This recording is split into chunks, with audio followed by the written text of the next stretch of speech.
Bonjour, nous sommes Podcast Collégien GTA, génération totalement accro. Nous sommes un podcast qui va parler de sujets d'actualité, tout comme des sujets de société qui peuvent fâcher. En premier, on va aborder un point actu, donc tout ce qui se passe dans le monde, des sujets d'actualité.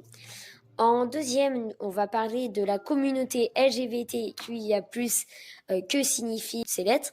En troisième sujet, les xénogenres et identités sexuelles spécifiques, des noms dont on n'a pas l'habitude de parler vont être expliqués. En dernier sujet, la transsexualité dans le sport, ce qui fait polémique. Donc, pour commencer, on va faire un petit point actu concernant les droits des LGBT et les LGBT dans le monde. Donc, pour commencer, en Ouganda, le 29 mai, le pays a promulgué une loi anti-homosexualité vivement critiquée à l'international. Les militants des droits de l'homme réclament des sanctions contre le pouvoir en place. Cela indigne beaucoup de personnes. France Info. Au Texas, l'État a promulgué le vendredi 2 juin une loi visant à interdire l'aide médicale aux mineurs transgenres. Concrètement, les professionnels n'auront pas le droit de prescrire des médicaments bloquant des hormones ou effectuer des actes de chirurgie pour changer de sexualité de tout jeune mineur. Enfin, 10% des Français se déclarent LGBTQ+, selon un sondage d'Ipsos, fierté qu'il se déroule toujours en juin pour appeler le combat pour les droits des LGBTQ+. Il y a une forte variation selon les âges. 19% des jeunes nés après 1997 se déclarent LGBTQ+, contre 4% des plus de 59 ans. Je vais ensuite demander à notre invité Baptiste de réagir sur un des sujets. Je vous remercie pour le point actu. Du coup, je vais réagir au sujet du Texas. Du coup, pour moi, cette loi, elle est assez raisonnable parce que en dessous de 18 ans, les jeunes, ils sont pas aptes à raisonner complètement, on va dire. Et donc, à partir de 18 ans, ils atteignent un statut de maturité où ils peuvent là vraiment réfléchir parce que c'est quand même un choix de vie très important. Et donc voilà. Alors maintenant, on va aborder un nouveau thème. On va parler des genres non communs et des orientations sexuelles. Donc on peut retrouver déjà un genre qui n'est pas commun, donc c'est l'androsexualité.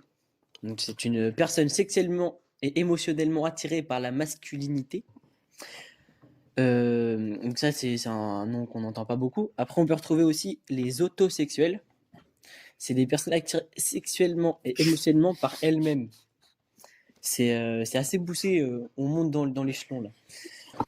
Ensuite, on peut retrouver les lithoromantiques. Alors, lithoromantique, c'est quelqu'un qui cherche un amour romantique, mais à sens unique.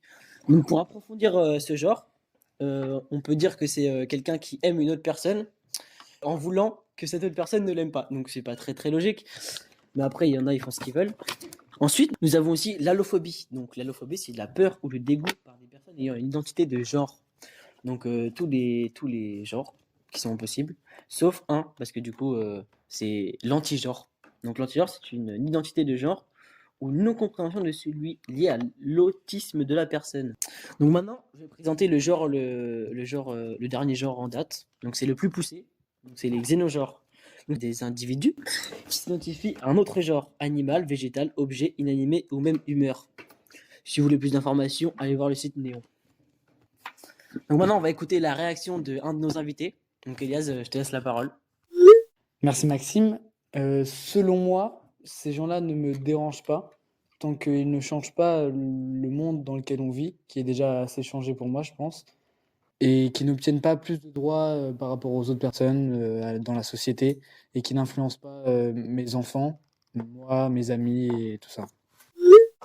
À présent, nous allons donc parler d'un autre sujet, c'est les différents genres LGBT et les cycles, parce qu'on ne sait pas forcément qu'est-ce que c'est, donc on va vous expliquer ça en détail.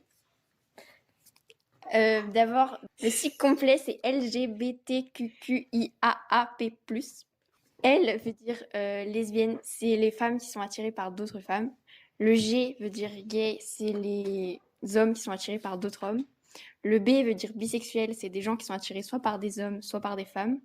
Le T veut dire trans, c'est des gens qui ont changé de sexe ou alors qui se sentent pas le sexe qu'ils sont.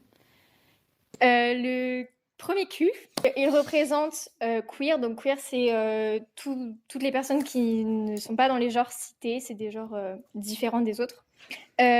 L'autre, c'est questioning. Donc questioning, c'est ceux qui se remettent en question, qui ne savent pas leur orientation sexuelle directe. I, c'est pour intersexe, donc ils sont entre les deux sexes, du coup, par définition. Le premier A, c'est pour ally, donc c'est ceux qui font pas partie de la communauté, mais qui supportent cette communauté. Le deuxième, c'est asexuel, donc ceux qui n'ont pas de genre défini. Et le P, c'est pour pansexuel, donc ceux qui aiment tout le monde, les bi, les lesbiennes, les gays, les trans, tout le monde. Et après, il y a un plus pour désigner les autres. Il existe un deuxième cycle qui ressemble beaucoup au premier, qui a juste quelques différences. Il y a un autre A qui veut dire androgyne. Donc, c'est des personnes qui physiquement ont des traits masculins et féminins. Et il y a aussi le 2S. 2S veut dire bispirituel. Et en fait,